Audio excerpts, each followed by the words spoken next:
Hey guys, welcome back to the Australian Strength Performance YouTube channel. My name is Ben Seong. If you haven't tuned in before and this is your first time tuning in, welcome. This channel is all about training, nutrition, and teaching you to maintain optimal body composition by doing the best workouts you can. So today we're going to talk about the bent over row. Now the bent over row is a very common sort of bang for buck activity or exercise you see most people in the gym do. Yet how many people do you know actually perform the bent over row correctly?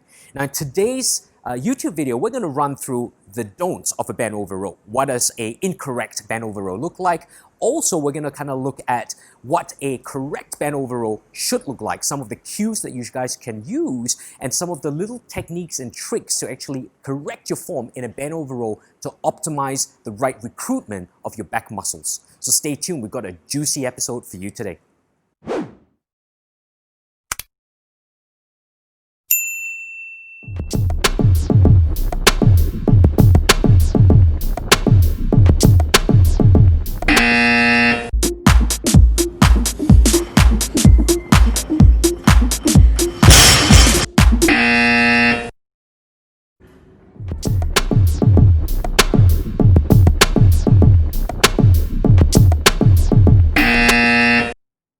Now, with the likes of seeing what not to do in the gym with a bent over row, here's what you should do in a bent over row.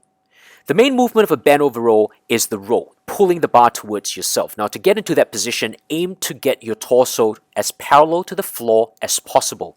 Push your bum back so that you can actually shift the center of gravity to your favor and stabilize yourself in this movement. You want to be able to feel it in your mid-back, not so much your lower back. Now, in saying so, the purpose of the row is to activate your lats, your rhomboids, and your trapezius, specifically your middle and lower trapezius. I find that one very useful cue is actually to drive your elbows backwards towards the ceiling as opposed to thinking you're pulling the bar. By driving the elbows back, you engage the muscles of your back more effectively. So that's a great cue to focus on in a bent over row. Now, the next thing you want to focus on is the lack of jerking. Don't try to jerk through the movement. Maintain that your movement is strict, your torso is kept parallel to the floor, and you're pulling by exerting your elbow backwards all the way. Now, this gives you maximum bang for buck and maximal recruitment in this row. Now, this second variation of the row you see me performing, it's called the Yates row. In this particular variation, which is coined by Dorian Yates, Mr. Olympia, this row was credited to helping him develop the width and the thickness of his back. So as you can see, it is a great exercise to incorporate in your rowing routine. In this particular movement, watch my body as I position it at 45 degrees to the floor instead of parallel. This particular angle allows me to target the lower insertion of my lats. You'll be able to see it here in this video and watch the fibers of those insertions contract at the top positions. Now, I keep the cues exactly the same. I drive my elbows backwards in pulling the bar towards myself, but again, no jerking. My hands is now at a supinated position in order to recruit those fibers better, rather than a pronated position in the first variation of the row that you saw. Now, for those of you that perform a bent over row with a bit of a jerk at the end of the movement, and you find that you are cheating yourself through this particular movement, here is a way of minimizing that jerk.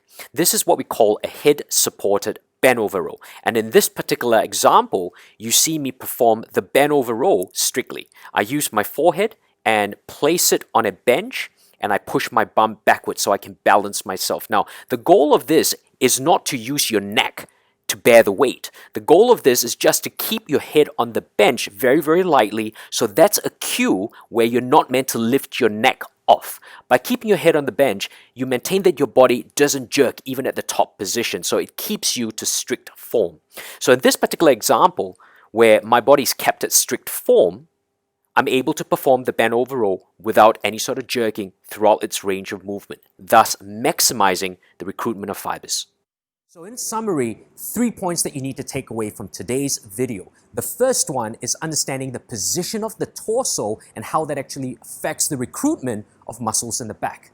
The second is learning how to cue yourself correctly, so much so that you learn that as you roll, you can activate the right muscles. So using your elbows to drive back as opposed to pulling it to yourself is a critical cue that you guys can use. Now, the last but not least, and probably the most important, is actually if you cannot perform the bend over row correctly because you jerk all the time, then using a bench to position your head, which is a supported row, can come in extremely handy because that keeps your body in place and in check every time you do a row, maintaining the right posture with each and every single rep. So I really hope that you enjoyed today's video. Now, I just want to say before we go, thank you very much for watching. I really appreciate you guys watching.